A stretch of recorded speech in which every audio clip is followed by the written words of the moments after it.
warahmatullahi wabarakatuh.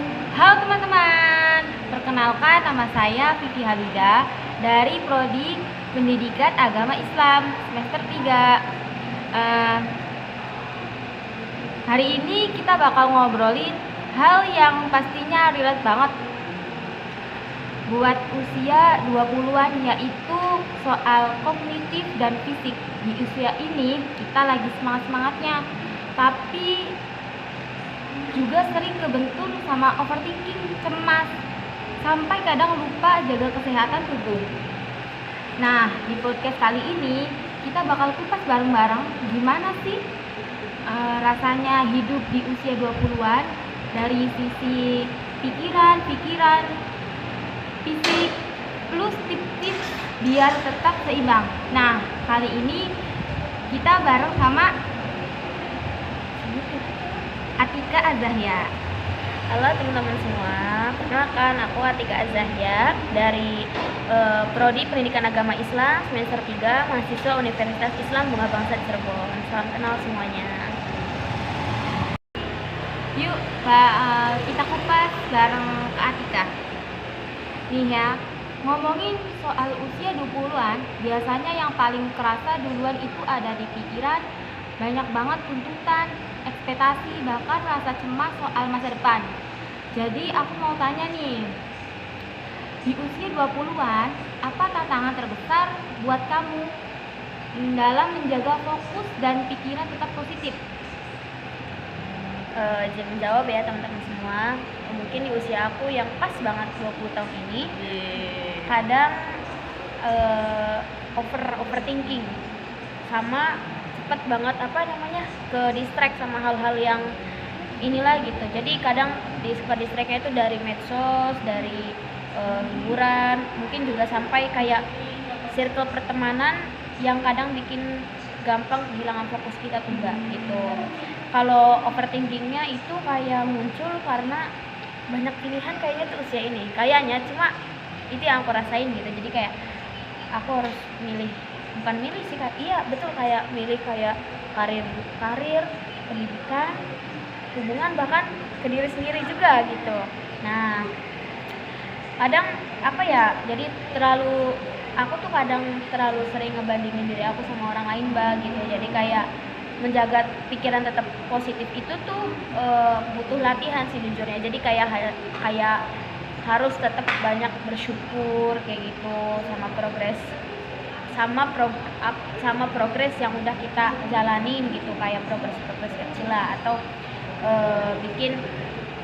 kadang juga kalau ini bikin prioritas mana hal yang biar kita tuh fokus nggak kemana-mana. Jadi kayak hal yang penting dulu mana kita utamain gitu, biar kita nggak overnya tuh nggak over banget gitu teman-teman. Sama jangan lupa juga kita harus ngasih ruang buat diri sendiri untuk salah, tapi kita juga harus tetap bisa belajar gitu.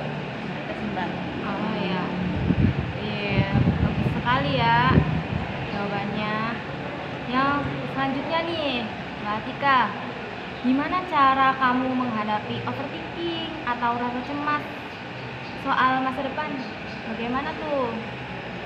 Ini jawabannya mana? Nih. Oh, tadi pertanyaan apa? Overthinking, mengenai overthinking. Caranya? Ya. Caranya itu perlu ini nanti dipotong ya Mbak. Gak apa-apa sih, lanjut aja.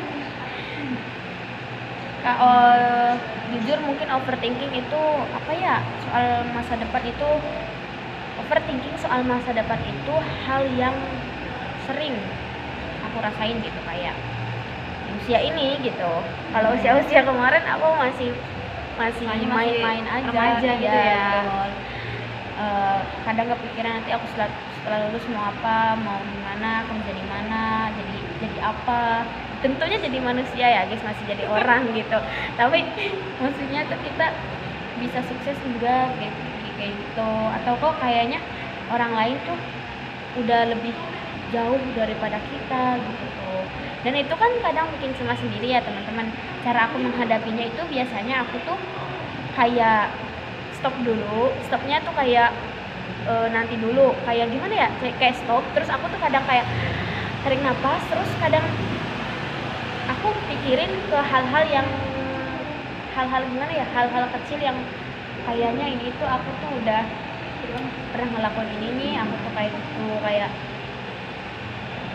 terus setelah aku kayak gitu baru aku fokus lagi ke hal-hal yang baru bisa aku kerjain gitu tuh.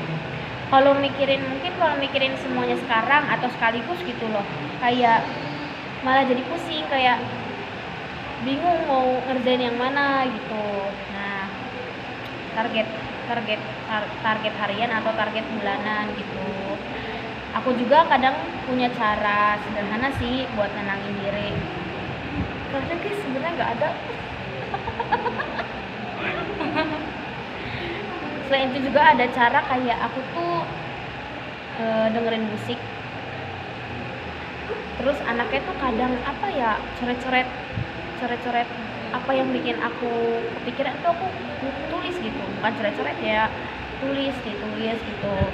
Atau mungkin bisa aku juga ya betul mbak, curhat sama ini, kadang aku cerita ke teman yang aku percaya gitu loh, atau kan pada akhirnya aku bisa belajar. Masa depan kan nggak bisa kita kontrol ya teman-teman, nggak bisa kita kontrol sepenuhnya. Selama aku jadi aku pikirnya selama aku konsisten sama hal-hal kecil, ya udah pelan-pelan aja, rasa cemasnya juga akan jadi lebih terkontrol dan terkendali sih gitu menurut aku mbak. Ya. Nah, tadi kita sudah bahas soal pikiran dan mental, tapi nggak bisa dipungkiri tubuh juga punya peran besar. Kalau fisik kita berantakan, nah kalau dari sisi tubuh di usia 20-an gimana rasanya? Jadi pertanyaannya, apa perubahan fisik yang paling terasa dari remaja ke usia 20-an nih?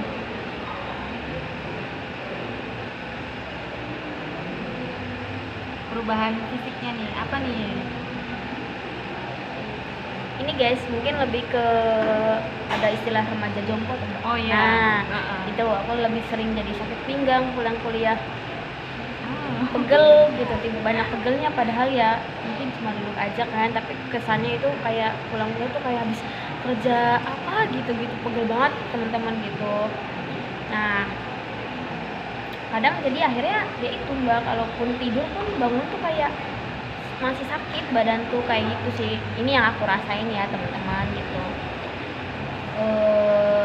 Aku juga ngerasain ada di perubahannya itu di fisik, di kulit ya, fisik di kulit.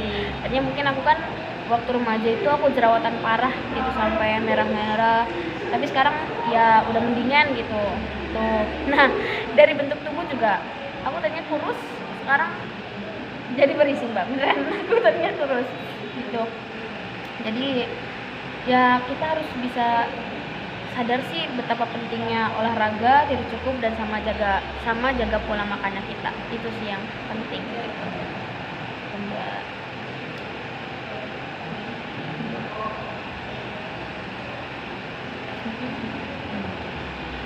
Nah, menarik banget ya, ternyata pikiran dan fisik memang saling berkaitan.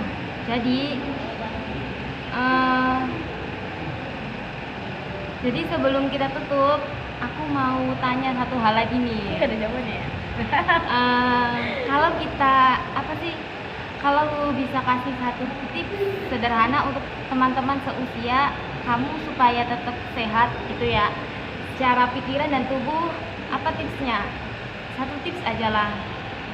Untuk tubuh mungkin kita harus biasain diri olahraga. Kalau untuk pikiran lebih ini aja sih, apa ya, kayak mewajarkan hal-hal, bukan mewajarkan sih, kayak kita harus lebih bisa bersyukur. Menarik banget ya, ternyata pikiran dan fisik memang saling berkaitan. Jadi sebelum kita tutup, aku mau tanya satu hal terakhir nih. Kalau bisa dikasih satu tips sederhana untuk teman-teman seusia kamu supaya tetap sehat secara pikiran dan tubuh, apa tipsnya? Izin jawab ya Mbak. Yang pertama sih tadi satu tips ya, satu Iya, tipsnya untuk pikiran tetap bersyukur sama apa yang udah kita jalanin, jangan terlalu membanding-bandingkan diri kita sama diri orang lain. Yang kedua untuk tubuh juga perlu istirahat yang cukup, dan tentunya istirahat yang cukup juga harus dibarengi dengan olahraga yang cukup juga, gitu Pak. Tipsnya dari aku teman-teman. Nah, nggak kerasa ya obrolan kita tentang kognitif dan fisik di usia 20-an sudah sampai di ujung. Intinya menjaga pikiran biar tetap sehat dan tubuh tetap bugar itu sama pentingnya. Kita nggak perlu mulai dari hal besar, cukup dari langkah kecil layaknya seperti tidur yang cukup, olahraga ringan, atau belajar mengatur pikiran biar nggak kebanyakan overthinking. Nah, semoga obrolan kali ini bisa jadi pengingat buat kita semua. Mungkin cukup sekian ya. Terima kasih sudah dengerin. Sampai jumpa lagi teman-teman. Dadah.